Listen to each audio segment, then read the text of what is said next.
charge to make the 2024 Broker Carrier Summit possible, and we are so excited to have their support.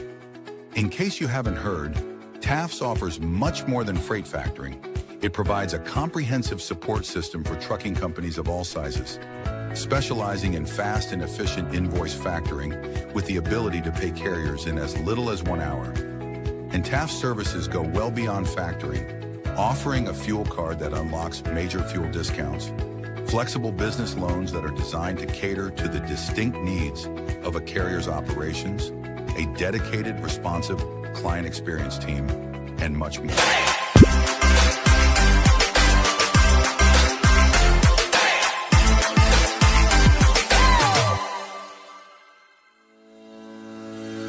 Black Logistics is a 3PL freight brokerage based out of Birmingham, Alabama. Black Box Logistics was formed in 2020 by 3 friends, Logan Dyer, William Graves, and Will Hopkins, in a basement office with the goal of bringing transparency around the clock communication and hassle-free customer experience to the table.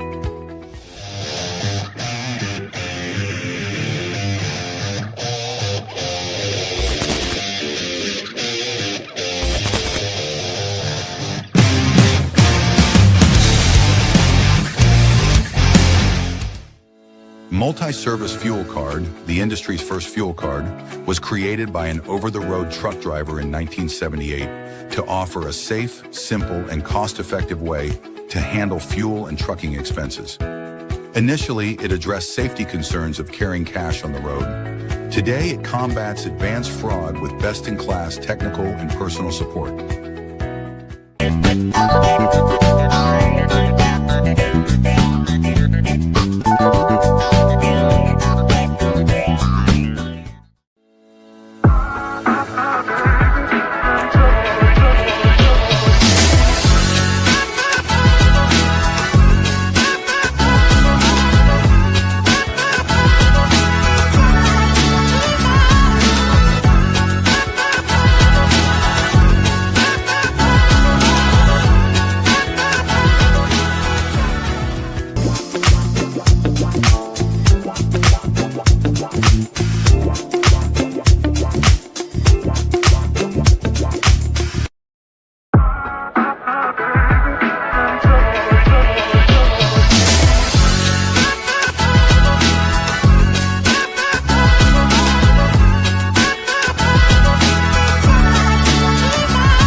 Sales-CRM is built for freight broker and agent sales teams.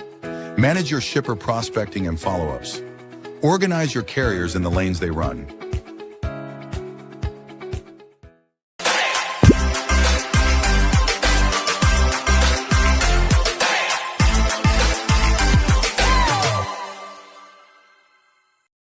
HD Ships is a leading logistics provider specializing in sustainable and tech-driven freight solutions. With hubs in Reno, Phoenix, and London, we deliver comprehensive services, including full truckload, expedited cross-border, and intermodal freight. Leveraging proprietary technology, we offer 24/7 tracking, real-time visibility, and advanced automation to ensure safe, compliant, and efficient transportation. Our commitment to sustainability enables clients to offset emissions through carbon credits, aligning logistics with environmental goals. At HD Ships, we prioritize transparency, reliability, and exceptional customer service, empowering clients to achieve seamless, sustainable logistics solutions worldwide.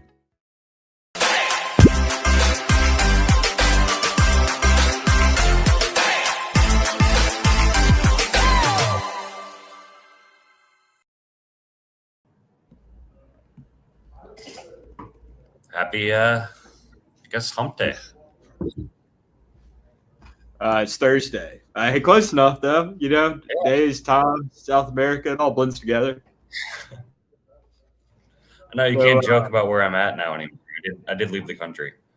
Yeah, no, I'm going to always probably joke about it. So for anybody tuning in, Matt is joining us from Bolivia for the foreseeable future. Yeah, nobody got it right. I did a poll. 250 people voted, and 19 I guessed. I put Peru, Colombia, Argentina, and I forget what other one I put. Brazil and Bolivia. Bolivia was last of people guessing. It was 19 out of 250. So I did not vote or see the poll, but I would have guessed Colombia. Also, I need to address this. I posted something on LinkedIn last night. You responded with a picture of some nachos, and those nachos looked horrible. They weren't bad, man. That was a disgusting. They weren't bad. Yeah. Okay. Not nachos, guys. Dude, I love nachos. Nachos, I would say nachos and pizza are probably my two favorite foods, just because they're so hard to mess up. It is so hard to mess up pizza or nachos, but the nachos that you sent looked messed up. They look disgusting. All right. Well, it's not all looks; it's how it tastes. So. You're right. You're right. Well, let's get into it. Shout out to our sponsors. First up, we've got Black Box Logistics, the People's Choice 3PL out of Birmingham, Alabama. I'll let you take HD there, Matt. Yeah, HD ships out of Reno. Looking to be an agent, love to chat with you. Sales Dash, the OG sponsor, been a sponsor for what, a year and a half? Like even before this show's been going over a year and a half now. It's not hard to believe. Yeah, it is. I was actually thinking about that last night. It's like, wow, we've been doing this for a while now. Yeah, time flies. Well, anyway, freight specific CRM. I was just talking to a guy the other day. He was like, yeah, I've heard good things about Sales Dash. If I go with a CRM, I'm going with them, and they're growing. And yeah, reach out to Drew or Josh if you're looking for a CRM. Yeah, Black Box uses Sales Dash. We love it. Comes pre-built, so you don't have to do too much. They're always making ads in the background. Cool thing about them, a lot of these tech companies, they'll have these really big rollouts, and like it sounds cool or whatnot, but it seems like Josh and Sales Dash have more of a Kaizen approach, which just is small incremental positive changes like day by day. So it's always cool. They're always developing in the background of Sales Dash. So we've got our banner sponsor, TAFs. We had Brooke and George on last week, top 10 factoring company. Very educational content out there on their website, all that good stuff. If you're in the market for a new factoring company, looking to swap or just learn more, definitely reach out to us. We can get you in touch, or reach out to them. Tell them that the Dawgs sent you. Yeah, 100%. It was a fun show last week too. Oh, we got a good one today too. We have Aleks on, and Aleks has made a transition from a carrier to broker side. He works for a good friend of ours, Ben, and Hammer Logistics, and I'm sure we'll get into some fun broker carrier topics and see where it goes. Yeah, he's also in Europe, so we're all over the place this morning. We'll go ahead and bring him on stage. Aleks, what's up? Happy Wednesday, boys. Happy Wednesday. Happy Wednesday. Going on your end? Everything's good, man. Everything's good. I mean, we got 3 continents going on here, so yeah, internet's a cool thing. Yeah, no kidding. Well, awesome. So, like Matt said, is that a record? So what?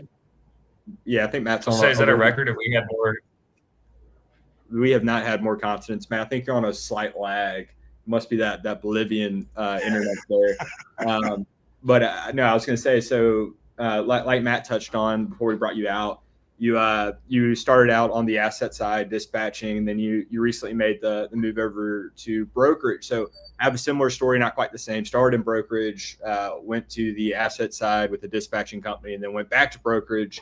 And I think that there's a lot of misconceptions kind of on both sides. So what's your experience perspective on that? Like, what do you see a lot of the carrier companies saying about maybe brokers that's just has not been your experience, or really whatever you want on that topic? Let's just get into it.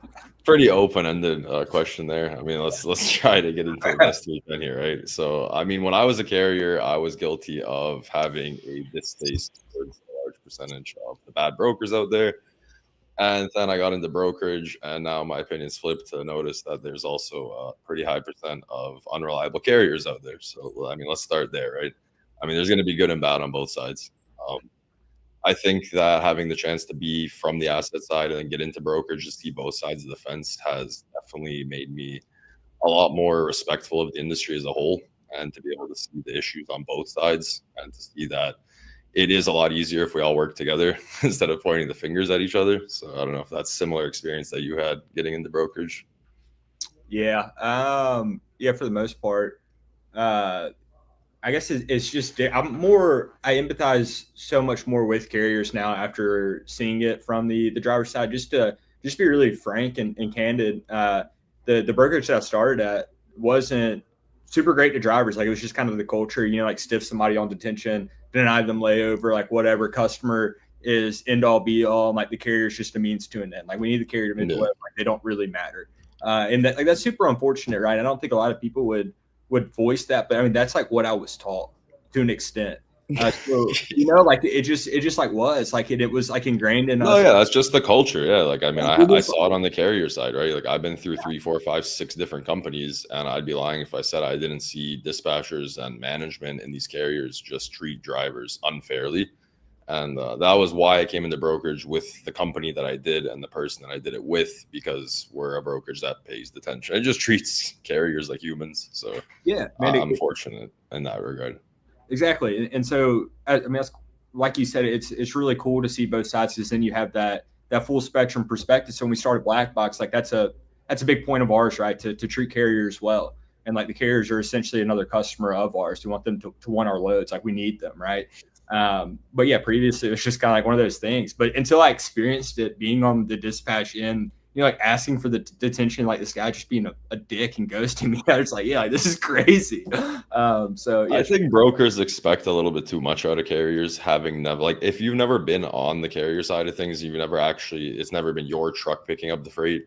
I think brokers expect a lot out of carriers, and they don't really understand that drivers are humans, and there are like drivers that are just difficult to deal with, right? Like, when you tell the driver, hey man, I'm sorry, somebody messed something up, the delivery is like a mile down the road, that driver will like sometimes just tell you like, oh, like, just lose it on you, And I think brokers don't understand that, like, that happens sometimes. Like, there's humans involved, there's emotions involved. And I think being able to be on both sides of it gives you that kind of like respect towards the broker. And now that I'm in brokerage, I have a way bigger respect towards the brokers, and like, they can lose their customer over one mistake that the carrier makes, which when I was a carrier, I never really saw that side of it, because I kind of thought like, oh, this broker's overreacting. We're like an hour late to one pickup. We'll grab it in the morning type thing, Yeah. And that one situation could lose a broker like millions of dollars on a long-lasting customer. So yeah, relax, buddy. He's just getting a coffee. So grab it. Before we get too far into it, want to give a shout out to Hector here, commenting, Matt is the man. Hector's actually making a trip out to Bolivia to kick it with Matt this weekend. So, bro, I love Hector. He's the greatest dude ever. Yeah, and then we got Renz here. It should be it should be a good time. Sorry, I don't know what's going on with my internet today. I feel like I'm on a 15 second delay, so I'm gonna be quiet most of the show. Oh, good, man. It's that Bolivian internet. And then we've got Renz here, man. I keep forgetting to mention Trio when we do our sponsors. They're not technically a sponsor, but they do our graphics and help us out a lot. And Renz heads up that marketing team. So this cool backdrop, logo, all that stuff, that's Renz and his team, Trio. And also Black Box uses Trio to offshore some logistics positions. So great source there if anybody's looking to get into offshoring, or if you want to get into graphics. They do a little bit of everything. So shout out Renz, your dog. And then, yeah, we can get back. Yeah, let's get Matt, throw up like 5, like just do this for a second. Let's see, is he delayed only on audio or is it video? It's video too. Man, dude, that's not bad, Black. I mean, it's like almost 10 seconds. We got another comment here from Krista. Hey guys, hey Krista, thanks for tuning in. Yeah, man, I think that your internet is cooked wherever you are. But that's okay. Yeah. It says I have 5 bars here too. It's giving me full speed. That's what I understand. No idea, but yeah, Alex, let's dig a little bit more into the asset to broker just conversation. Let me ask you this: who do you think is, I don't want to like start a discourse, but who do you think is more delusional about the other side's? You know what I'm saying? Like, bro, it's so equal, dude. Like I don't want to use absolutes because I got flamed for that like 3 years ago. But let's say most carriers and most brokers. So like most carriers think brokers make $1 million on every load. And most brokers think carriers have like zero costs to run a truck for some reason. I don't know, bro. There's delusion on both ends to like great scales, you know? Yeah, no, that makes sense. It's kind of how I've seen it as well. It's always nice to find some people that are reasonable, right? Though those are the good partners, the ones that kind of like start off the relationship or the transaction, kind of trying to help each other out instead of like we're at war. Because man, like we're not at war. Like we're working on the same load. Like we have the same goal. So like things happen, right? But let's work together, be solution oriented instead of just like immediately like trying to like take each other out. Well, I mean, I think there's like the external factors that, carriers and brokers try to maybe not really pay attention to, right? I mean, like the housing market's at like a crawl. So flatbed space kind of hurting from that. You have the government shutdown. You just have like so many external economic factors that are working against the logistics industry. And that's external. Nobody can control those.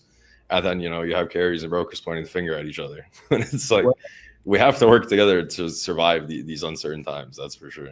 Yeah, man. Or we could even pivot, right? And we could say broker carrier versus shipper. Get them on the same side, and then just blame the shipper for everything. Yeah, I mean, I would rather watch that than watch brokers and carriers go at it forever, right? Yeah, 100%. What are you guys seeing on? We got more comments. I'm gonna throw them up real quick before we get too far. Man, we got a lot of comments this morning. Alex, you must be a popular guest here. I got a comment from Bill. Like to comment, carriers are customers. In my honest opinion, believe a large portion of carrier broker tension is on the line. I think you're right. I agree too. We got a comment from Christy here. First time watching, enjoying it so far. I worked on the carrier side, now in the brokerage side, and would love to learn more with y'all. Sounds like a plan. We'll see what Alex can teach us this morning. Alex, rocking as always. You two guys are great. Oh, well. Want to know who he's saying. He's saying two guys, but there's three of us on the screen. Who are we leaving out here? I don't know. We're just dealing with Matt trying to be involved from his Bolivian internet, dude. I thought my internet wasn't that bad last week. I was in Bolivia too. I don't understand. Maybe I have to like leave and come back. No, you're good. It was on a slight lag last week, but it's definitely worse this week. Matt, what's your ETA to the show? What show is he talking about? Matt's joining the baseball show. Yeah, I have no idea. It feels good. I won't even lie, man. I'm gonna just like hijack your show for a second here. Like, it feels so good to be a guest on a podcast and not have to like be the one that's thinking of stuff. Like, you know how nice it is to sit here and just hang out with you guys and like read some comments and just be like wait to be asked. Because I think running a podcast is a lot harder than most people think it is until you start actually doing it. Yeah, 100%. Also, like doing it live because it's we can't cut out awkward silences or filler words. Something I'm really bad about, which I hate. I don't listen back to our podcast often, but when I do, I say like so much. And every time I hear myself say like mid-sentence, it just, I don't know, man, it's bad. I think I really got away from that once when I was hanging out with Frey Caviar. We were filming some stuff out here in Serbia, and we had walked out. He's like, the person we just interviewed said like the word like or way too many times. And I remember sitting in the room watching that interview from like the behind the camera and thinking, man, I would really like to not be that person going forward. Yeah, man. For me, it's one of those things that if and when I'm doing it, I don't notice it at all. But if somebody else does it, I notice it immediately. Or if I listen to myself talking, I notice it. But in real time, don't think twice about it. Before we get back to broker carrier stuff, I just want to ask Matt, like, how's Bolivia, man? Like, how long are you staying there? How long have you been there? Like, what's going on over there? That's what a country. Yeah, like, what are you doing? The internet is a struggle here, as we're finding out. But other than that, it's pretty good. I will say that's why I went there, the poll, because nobody guessed it. And I like places where I can improve my Spanish, and there's not many tourists here. And that's the case here. Almost nobody speaks English, and there's very few tourists. So to me, that's a good city. But the nachos are really good, even though Will disagrees there. But it's gorgeous, too. It's like 80 or 90 degrees out today, sunny. People are really friendly. Yeah, it's a fun spot. It's really safe too. I think it's the second safest city in all of Latin America. So Matt, I want to ask, do you just stay at some hotel in these random countries with no plan and then just start exploring side quest style and just kind of like, let's see what we can get into? Or before you go, do you kind of plan? Because if and when I'm traveling, I usually have a rough itinerary, at least of places I'm going to go or things I'm going to do. And I feel like you kind of just are very decide, hey, I'm going to go to this random country in South America and find a hotel and then just kind of wing it. Yeah. I mean, I wing it, you know. I'm a cradle to grave broker at heart, man. You got to do a lot of things on the fly there. So yeah, I mean, I don't really make a plan. I'm just proud of you leaving America. I'm proud you got a passport and got on an airplane. I'm like very proud to see your progression from never leaving America to being in Bolivia like daily basis. I'm proud of Matt for Minnesota. I think I've been in other countries more than I've been in the U.S. the last year or so. Or it's pretty close. I'd say same, but the minute I left Canada, I never literally went back. I don't know. Once you're in North America, once you leave North America and you see how different life is around the world, it's like it just becomes like an affection to keep traveling. Like, have you ever spent time in U.S., Alex?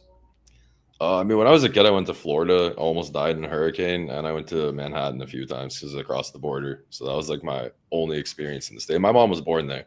Okay. So I mean, yeah, so not much. How does that work? Do you have dual citizenship?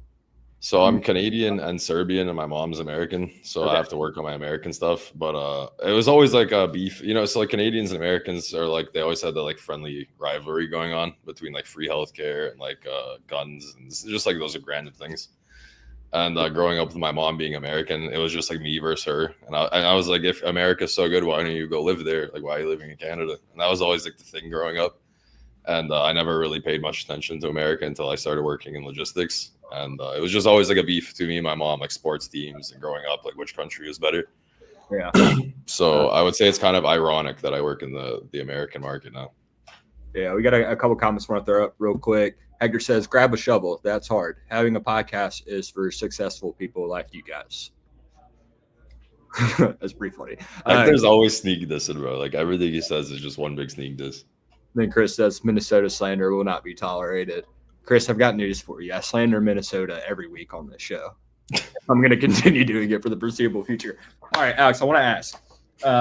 So I'm U.S. born and raised, and I've traveled a little bit, but I haven't spent significant time somewhere else. But as an American, it seems everyone in America is very obviously pro-America. But you're always, America is the best country in the world. Like everything is just like slam dunking on other countries. What's the perspective from somebody that's been Canada, U.S., now in Serbia, like looking at it in comparison from a macro level, just in general? Is America spiraling or is America killing it? I mean, I'm like the absolute worst person. Like Canadians would be the worst people to ask a question like that to, right? Because like Canada's culture is that we don't really have a culture and that we're accepting of everything and everyone, which like that's cool. I like how tolerant Canada is. I like growing up around every culture and getting to like try all their foods and going to school with every possible type of person. It was like a really good experience and it really teaches you, how to be a human. However, I will say after watching America from the sidelines due to my mom and now coming over to like Serbia and the Balkans and going through all of Europe, it's like the patriotism that America and Europe and most countries have for their country is something that Canada is lacking. And I really like watching Americans like fly their flag and just be super pro-American, like Serbians would say, like most of Europe. And I really enjoy that. I used to think it was a little obnoxious as a Canadian and never being somebody that left Canada. And now watching it and being able to experience it firsthand, I think it's really cool, man. I think it's cool to have a love for your country. Yeah, no, that's well put. I appreciate that answer. We got a comment from Joseph. He says, I'm not sure if this is considered market research, but I'll take it on a Thursday morning. Joseph, everything's market research. If you think about it. You got Matt comparing There's Bolivia. a lot of freight out of Minnesota. You said there's a lot of what in Minnesota? A lot of freight. That's why he's talking about he's not sure it's market research. There's a lot of freight in Minnesota. Hey, dude, we're moving on from Minnesota. Nobody, Minnesota. Everyone wants to talk about Minnesota. The only thing I know about Minnesota is there's the Sea Boys YouTube channel on like in Duluth or something like that. That's like all the Minnesota knowledge I have. You don't know the biggest mall in the world? That's what normally everybody guesses. Or 10,000 lakes, those two things.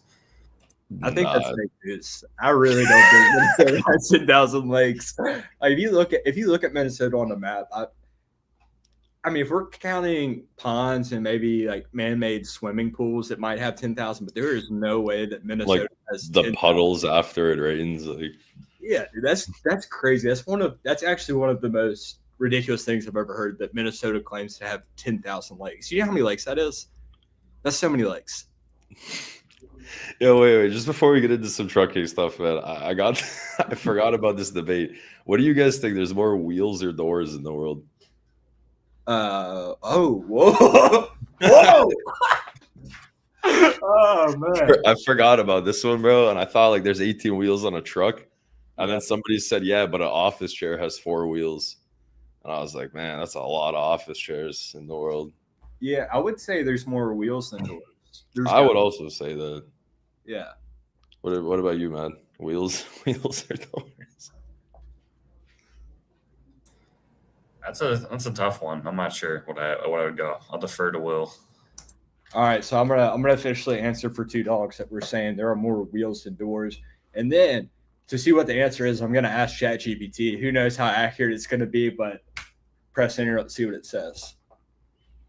Speaking of that, Alex, how many carriers are you seeing at your brokerage calling in using AI? Wheels by a mile. Wheels by a mile. Wheels by a mile. I think that the carrier side with AI is a lot less prevalent than the brokerage side with AI, from my experience and like the people that I talk to on like a weekly basis. But I mean, it's not zero. It's never zero, right? I mean, AI is being used on both sides. I think it's going to be more interesting in like 1, 2, 3, 4 years. I want to see how that kind of develops. But at the moment, it's a little bit too slow and a little bit too kind of like you can just tell it's a robot. And I think people are getting kind of frustrated with it. But I think the technology has a lot of potential. It just needs to kind of evolve a bit more. Man, a company that's impressed me in that space, Fleetworks, they've got so when I first had exposure to them, I thought it was broker-centric, only broker agents. But they're doing some stuff on the carrier side, and it's an interesting concept. But they're pulling both broker and carrier and then trying to kind of like connect it in its own marketplace. So consider owner operator or whatever is emptying, hey, Duluth, Minnesota, as if he'd be in Duluth, Minnesota. But just in case, we'll say that he'll call AI and say, hey, I'm emptying Duluth, Minnesota tomorrow, 11/21 at say 2 p.m. Like looking for a load to the southeast. Then the AI will connect like all the broker source, TMS, all that good stuff, and then try to pull possible options to present to the carrier.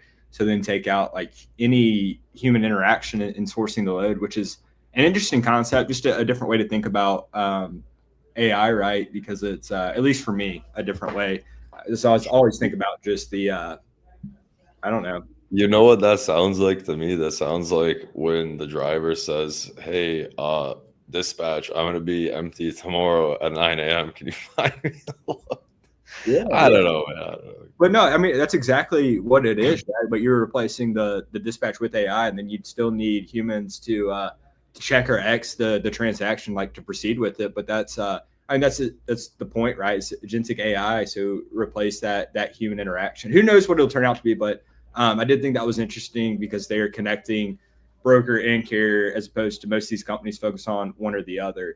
I don't want to use Fleetworks as the example here. I just want to use it as a vague, generalized question. But it's something that's been really deeply in my mind with all this AI stuff, where it's like they need to connect to your TMS. And it's like, how much information are we actually willing to give to these companies, right? Because like I get a sales pitch like every like week or two, where it's like a cool product and a cool design. It's like, yeah, we just need full access to all of your customers' information and all of your TMS. Like, I don't know about that one, Chief.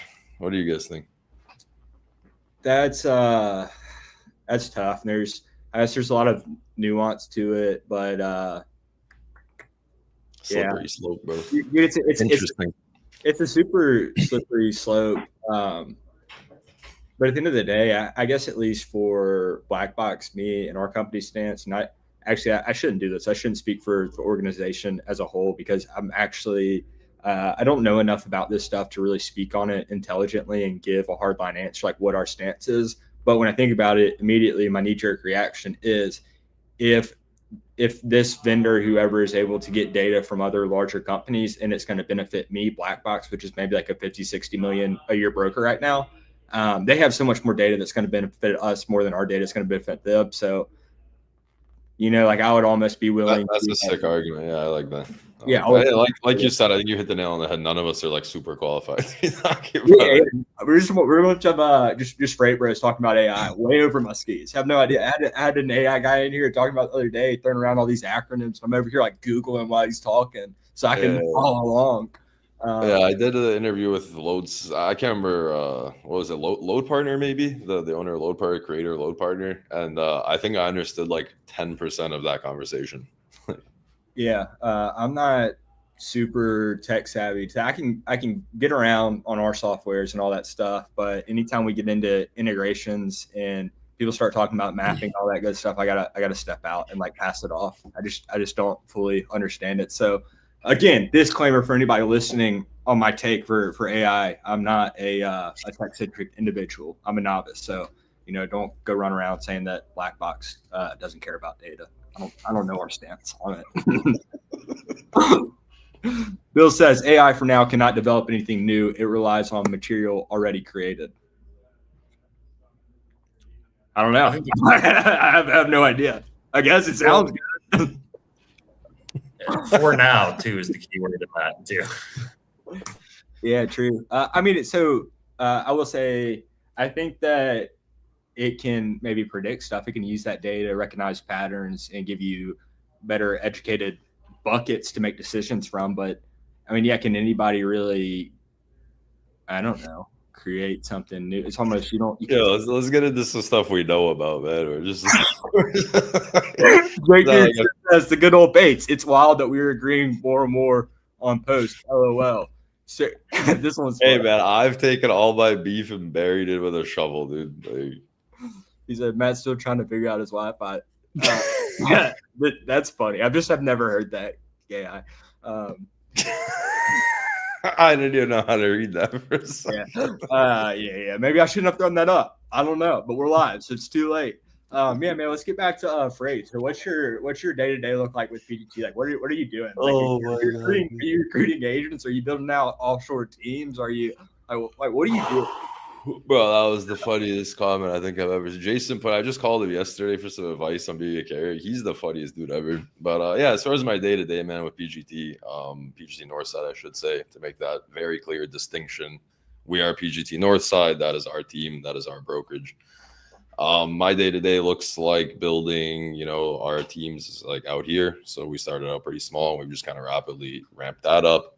That was kind of like my main thing. And then sort of just getting into like whatever I can help the team with, right? That's our mentality out here. It's like all of us are working towards growing this business, growing this brokerage, and wherever we can fit in, right? Sitting on this podcast is something that's benefiting us and, the marketing and doing videos and just meeting people and forming connections, because being out in Europe and having the ability to travel, I've been to Mexico for some stuff.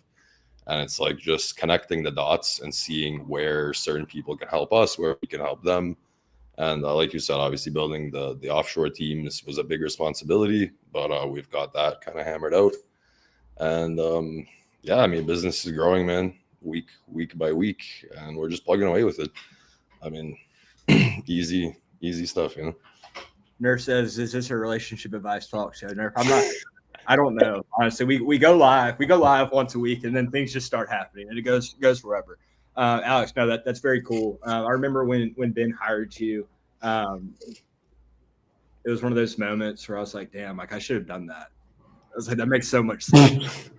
Yeah, honestly, I wouldn't even lie. Like so this is how me and Ben kind of met. We met because of Matt and me had the podcast, and then he came on the show, and then we kept in touch. And I was helping him quote some like power only stuff because I was a power only carrier at the time.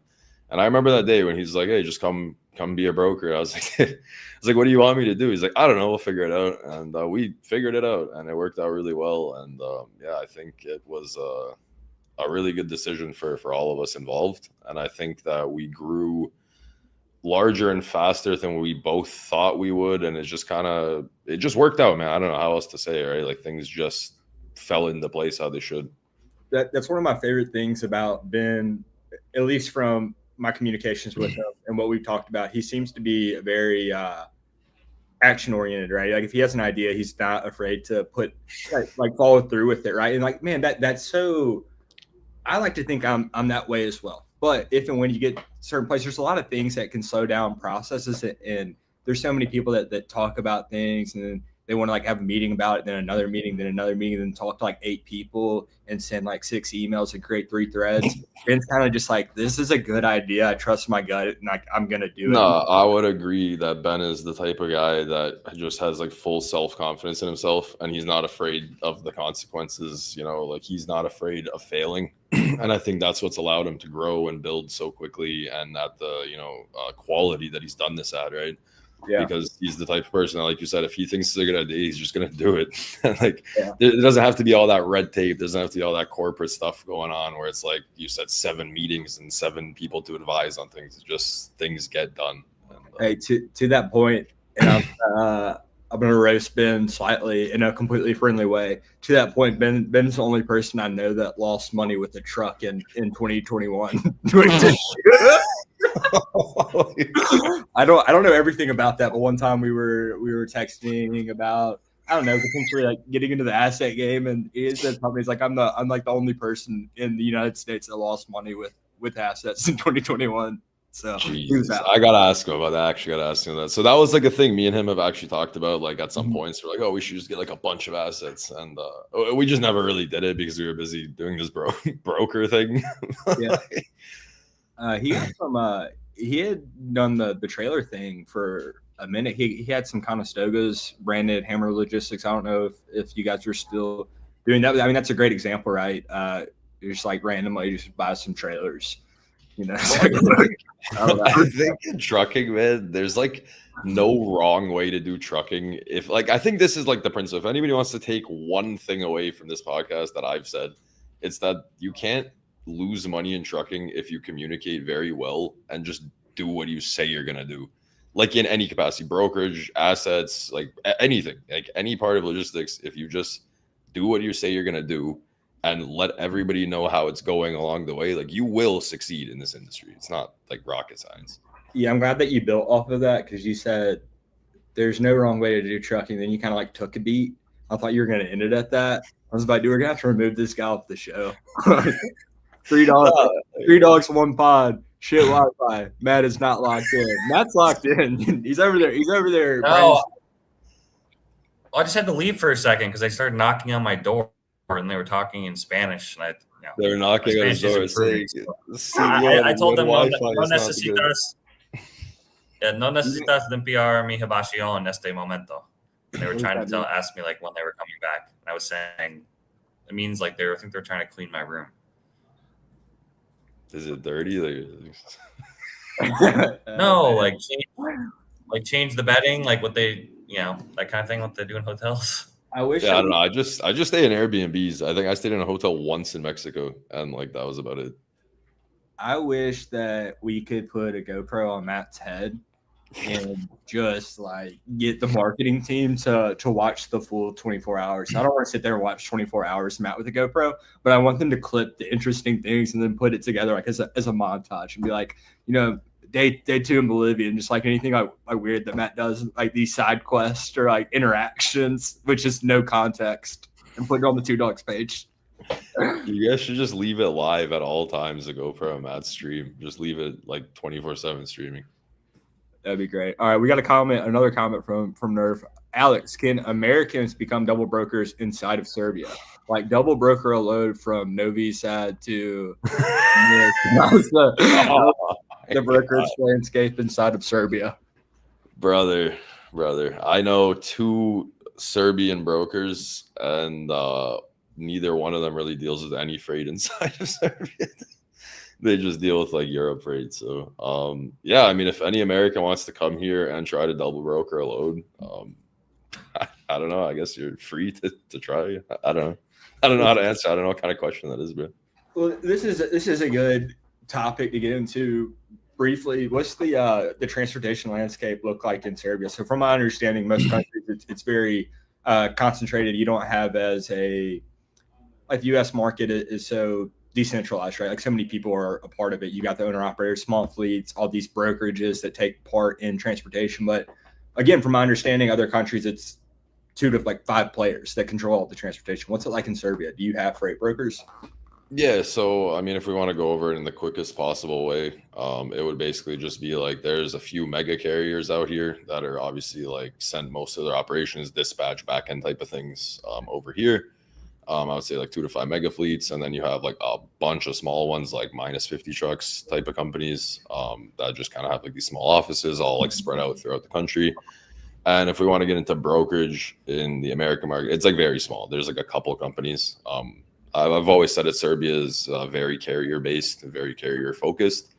And I mean, not to say we don't have any brokerages that have operations here, but it's like much smaller than the carriers. Yeah, that makes sense, I guess.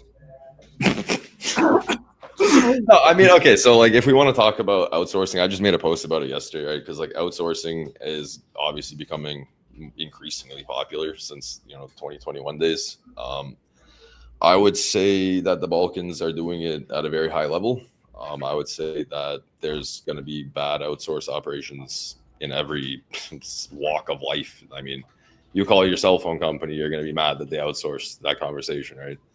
But I think that Serbia is one of the countries that's doing it like at a pretty solid level. I mean, there's like not very many bad operations out here. I think the training across all the companies out here are very similar.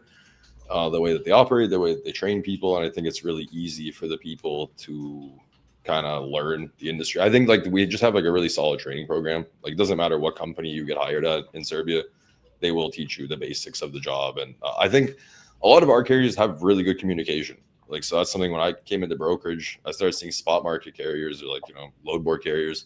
They just don't like reply to emails or phone calls or like a lot of them. Like that was something new to me because I never really saw that happen in my own companies. No, I mean, I will say, so I'm pro offshore, right? So black box offshores in Philippines, Serbia, Poland, like we have people all over. And my stance on it is it's not offshoring itself, it's the training behind it, right? So yeah, it's frustrating when it's offshore and somebody doesn't know what they're doing, but that can happen in the US too if you put somebody in that doesn't have the training. Like it has nothing to do with, well, I mean, I guess I don't want to say that absolute statement that has nothing to do with where they are, but really like the training. Absolutes crucify. You get crucified. Dude, yeah, somebody's gonna clip that and just roast me. I'm gonna be on some like freight brokers Red. Everybody just slam dunking on me. Who's this black box cat? Knows nothing. But yeah, man, we've enjoyed offshoring. It's been great for our company and yeah, even with the carrier side, like I mean, I hear some people say like, oh, like I don't want to do business with people that offshore. It's like, well, man, like you book trucks that have offshore staff. Like you're probably dealing with people offshore and like you have no idea. That was my point. Like I made that point too. Like if you outsource correctly, nobody should be able to notice, and that's very doable and very possible. And I mean, yeah, like you said, to your effect, you can deal with somebody that doesn't have a clue what they're doing, sitting in America, sitting in Serbia. Like people are gonna not know what they're doing. It doesn't matter what chair they're sitting in. Yeah. So when Matt and I did the panel at Broker Carrier Summit, and one of the we opened it up for. See, I said but we opened it up for questions at the end. And one of the questions was from a woman with an asset carrier. And she said something along the lines of, we have trouble with our offshore staff.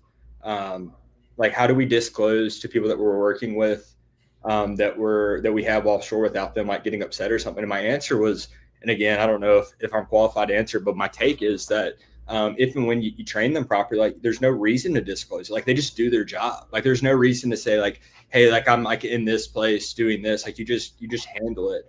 Because I guess they were having issues, and then people would realize that they're offshore and like not want to work with them. It's like I don't think that they're offshore. I think that your people just like don't know what they're doing, and it's frustrating.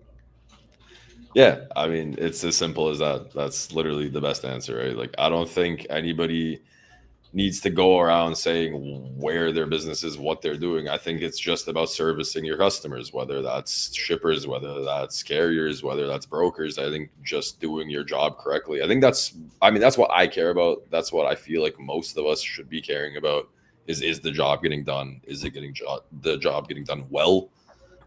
Rather than where is the job getting done from and how and like that's the other thing, right? It's like we have people in our community on LinkedIn that are like digital nomads, like they're just in a different country every 5 days. Matt's sitting in Bolivia for an example. I'm sitting in Serbia. I don't know why we're so cool with people traveling and being able to travel all they want, but like God forbid that the person was born over there, then we have huge issues, Yeah, I mean, I'll also say like even going into the Man, this is something that I'm really not qualified to talk about, but I'm about to talk about it anyway because, like, why not? It's our podcast and we're live, and I feel like talking about it. Man, I love the cultural differences when we're offshoring. So, what I've experienced or noticed with our Filipino staff, they're very loyal and family oriented. So, the way that I communicate with them is like much different. Like, I respect how much they care when they mess up. It's just different than an American. Like, sometimes an American in office will mess up and will correct it, and they'll have like an attitude, and hurt their feelings, and then they'll be passive aggressive for 2 weeks, and it's like, dude, what the fuck, like, let's just correct it and move on. Filipinos, they're just like, yes, they're like, they understand and they want to do better, like, as long as you treat them with respect. And then, man, our people in Serbia and Poland, they're just grinders, like, they get after it. Like, I don't ever have to worry about them taking initiative or being proactive. Like, they just execute. Like, they're just built a little bit different for the most part. And like, yeah, US, you can find people like that, but it's becoming like less and less common. Like, a lot of times with the US staff, just to be frank, and yeah, hopefully nobody quits this, but like, a lot of people in the US, in my opinion, are kind of soft and don't want to work that hard. And our Serbian staff in Poland, like, man, they get after it. I mean, I said it and I'll keep saying it and I'll always say it, right? Like, I think that outsourcing benefits strongly in like dispatch roles, carrier sales, back-end stuff, accounting, data entry, stuff like that, right? Like, the more support roles, I think that's where outsourcing really shines.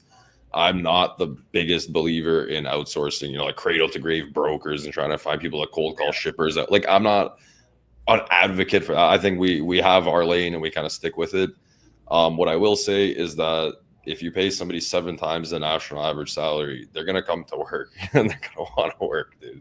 You pay somebody minimum wage to do a support role in America, they're going to come and do minimum work for minimum wage. I mean, that's just the economics of life, right? That's an excellent caveat to everything I just said, right? Like, that perspective and frame, just the utility of their paycheck, right? So we got a couple more comments. I want to throw them on real quick. Matthew says, are any verticals doing well these days, or is everyone burning? ? Woof, woof, rough, rough. Everything's fine, brother. This guy literally has a meme. No, all jokes aside, I think that many people are doing well, and there's also a lot of people struggling. So, I mean, Black Box, we had our best month ever last month. I know that PGT Northside, Alex's company, they're expanding, growing, and Matt's onboarding agent. So, man, there's still people succeeding in this market, and yeah, it's tough. It's not as easy as maybe it was post-COVID when there was money everywhere, but you can still be successful, scale, and be productive. And you have 3 very successful growing companies sitting in this podcast, so yeah, answer your question, I guess. Yeah, and also I think that it's important who you listen to or what you consume. There's a lot of people who are just negative on social media and stuff, and yeah. if and when, like, I take that frame, it's a bad market, nobody's adding brokers, we just gotta wait until it picks up. Like, I'm not gonna add any brokers or grow or expand. Like, let's just frame the situation where it's gonna benefit us and like do what we can to be successful. Nerf, my goodness, man, what is this? Like, you writing me an essay? I think the food plays a factor. A Serb will eat I should have betted this before I read it. If there's anything crazy on here, I'm sorry. A Serb will eat cornbread in Sarma and knock off 20 book trucks in a row, and they will slice some Slanina up and drink Slavavica, and then knock off 20 book loads. I think the food is a major factor why the Serbs are great in logistics/trucking. Comment from a Bosnian guy named Nerf. Balkan offshore is on fire and legit. All right, so basically he said we eat a lot of hard and heavy foods and drink a lot of homemade alcohols, and that allows us to book trucks better. So, in summary. Yeah, I appreciate the translation, right? Like, I read. I would like to say that nobody drinks at work. That's a myth. So. Yeah. Okay. Some people in America drink at work too. People drink at work. Yeah. I don't either. I don't drink at all. Another comment from Nerf, and this is in relation to the vertical skyrocketing. PPD, personal pleasure devices, is really good in terms of verticals. Things like Wait. This Black Box is making the great apartment. Well, you're gonna get our show banned on YouTube, man. Yeah, I connected my YouTube to this. You're gonna get me banned. They can't kill us. Awesome. Well, guys, we're coming Second up on time today. My bad. We're live. What do you want from me? What do you want from me? Guys, we're coming up on an hour. Are there any final topics we wanna hit on? All right, I want to ask you this: first come, first serve. Does it get detention or it doesn't get detention? This guy just disappeared. I think that it's shipper by shipper, but I think that you need to make that clear with the carrier when booking. So if and when it's first come, first serve, and this customer's not going to pay attention, hopefully I'm giving them a timeline of approximately how long it's going to wait, and say, hey, this load's not going to pay attention. It's first come, first serve. It could take up to this long, so it's dressed beforehand, as opposed to sending somebody in knowing it's going to take 6 hours and just being like, no, first come, first serve. If it's first come, does that make sense? Before I just keep rambling. Yeah, I'm pretty sure that every problem in this industry would be solved if people are just honest with each other up front. Just be do you want this load? You're not going to get detention. No, I don't. Have a nice day, and just wait for the next truck. And also, so being honest, but then also having the information, because I can't be honest about the load if I don't know about the load. If I don't know what I'm selling you or how it is or whatnot, I just know it's point A to point B and I have this much money in it. I can't really be honest with you because I don't really know what I'm doing or what I'm getting you into or me into. I will say this: my transition from carrier to broker. One time, I sent one of my friends who has his own trucks. I sent him to pick up a load for us, and the container was just not there. And that was my first experience that the customer just didn't know where the freight was. Yeah, man. Sometimes I was it just happens.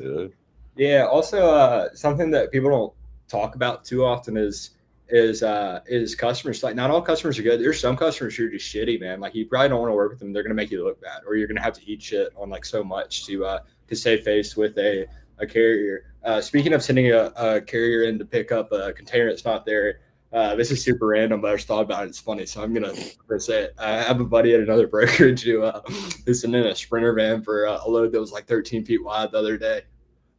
The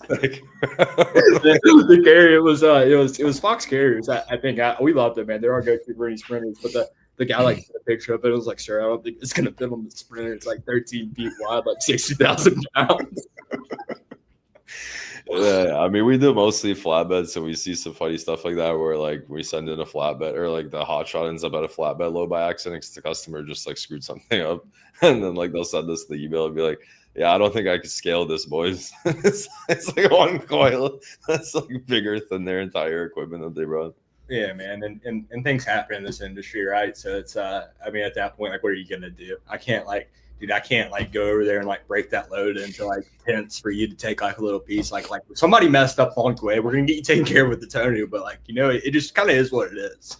I think the best advice I ever got was from one of my owner ops in my first few months dispatching, where he's you just got to keep it in motion with no emotion. And when problems happen, it's not why did it happen? It's just what do we do now? Just focusing on that transition of now what, instead of why did this happen?